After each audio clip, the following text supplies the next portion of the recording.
नमस्कार। आज हम भगवान शिव की कृपा से उस देवी के चरित्र का वर्णन करेंगे, उस देवी की कथा सुनेंगे जिसके कारण मनुष्य जन्म लेते ही कामासक्त नहीं होते, जिसके कारण सकाम भाव के उदय की एक मर्यादा स्थापित की गई।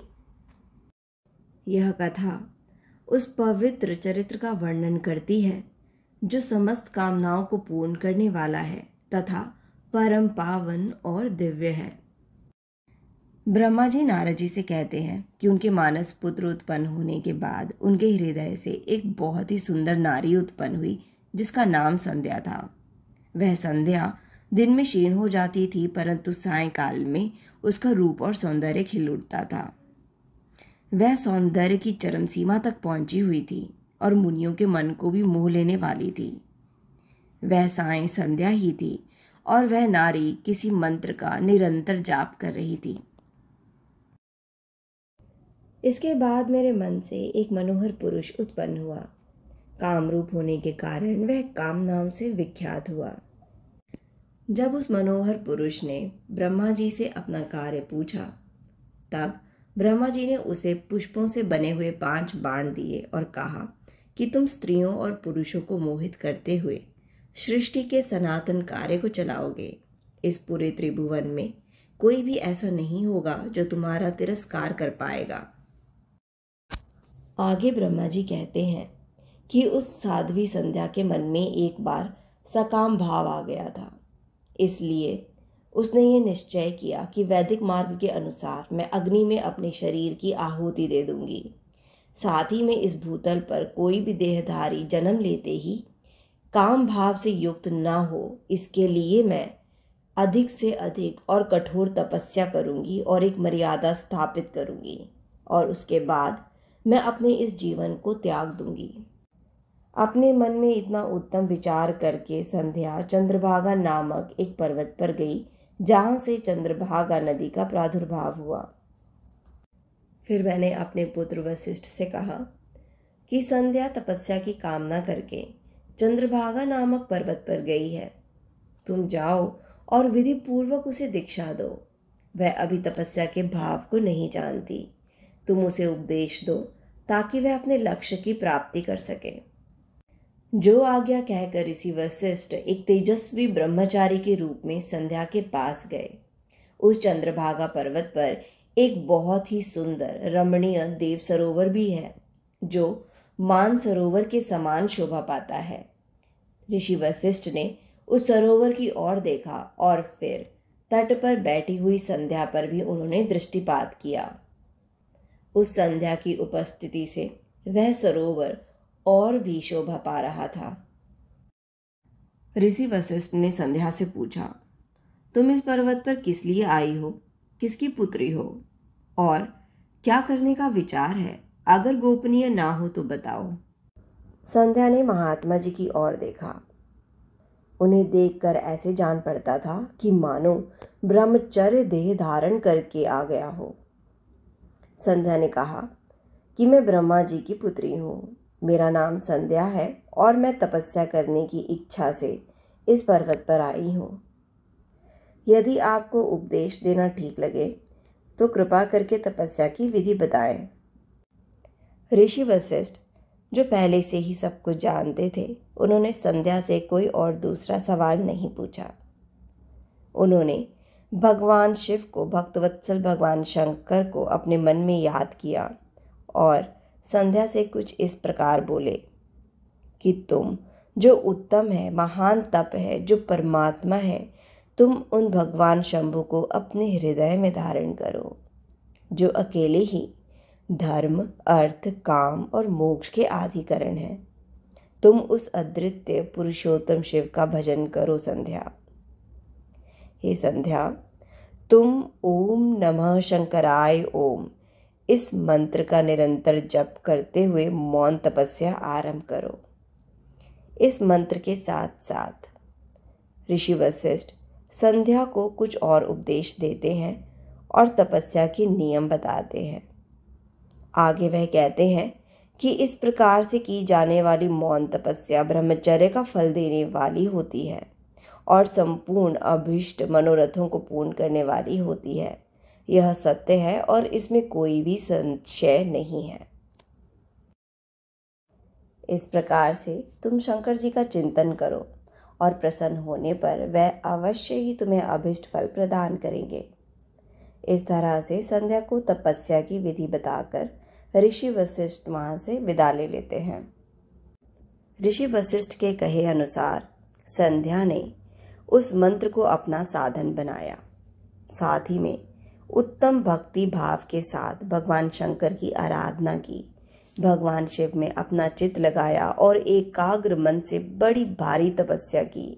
उसकी यह तपस्या 4 युगों तक चली।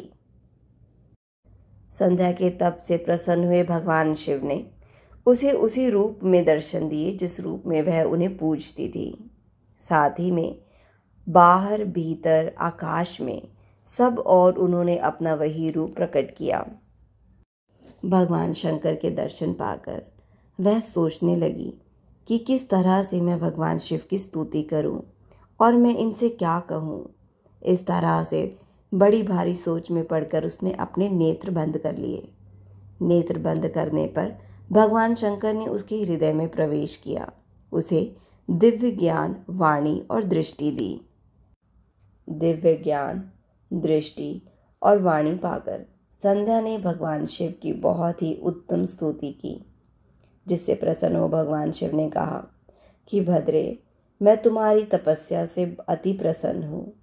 तुम्हारे मन में जो भी हो तुम वह वर मांगो।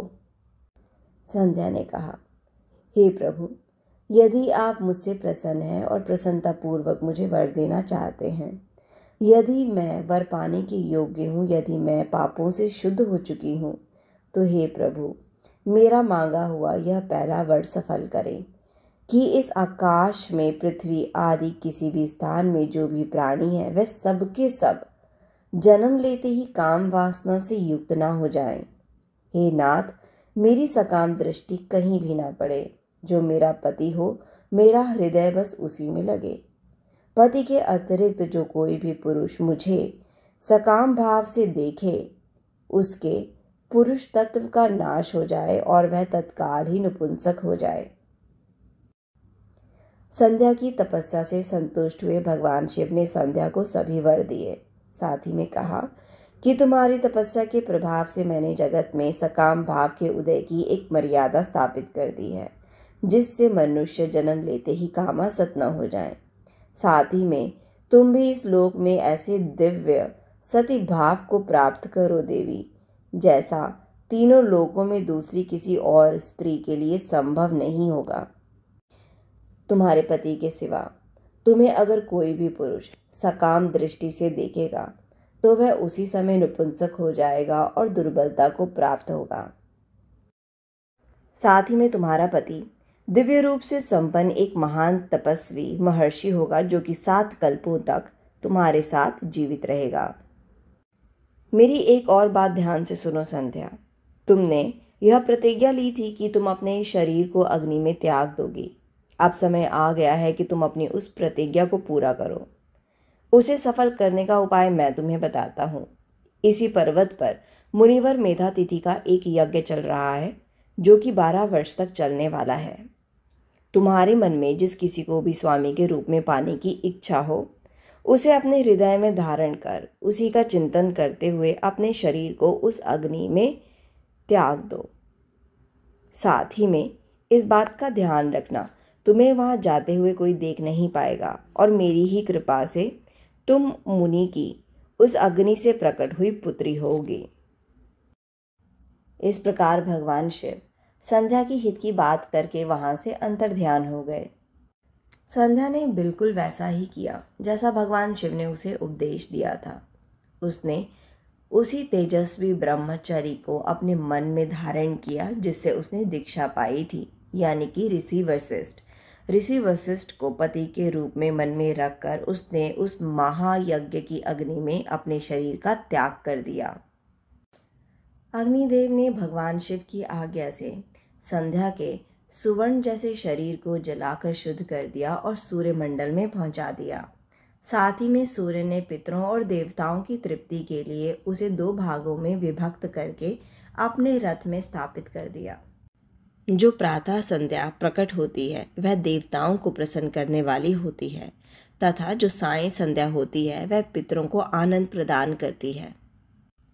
आगे जब यज्ञ की समाप्ति का अवसर आया तब वह महर्षि मेघातिथि को अग्नि की ज्वाला में तपाए हुए स्वर्ण की सी कांति वाली पुत्री के रूप में प्राप्त हुई और मुनि ने उसे बहुत ही प्यार के साथ ग्रहण किया।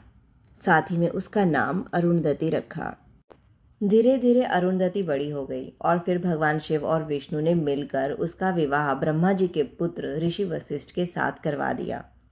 महर्षि वशिष्ठ को अपने पति के रूप में पाकर वह बहुत ही शोभा पाने लगी।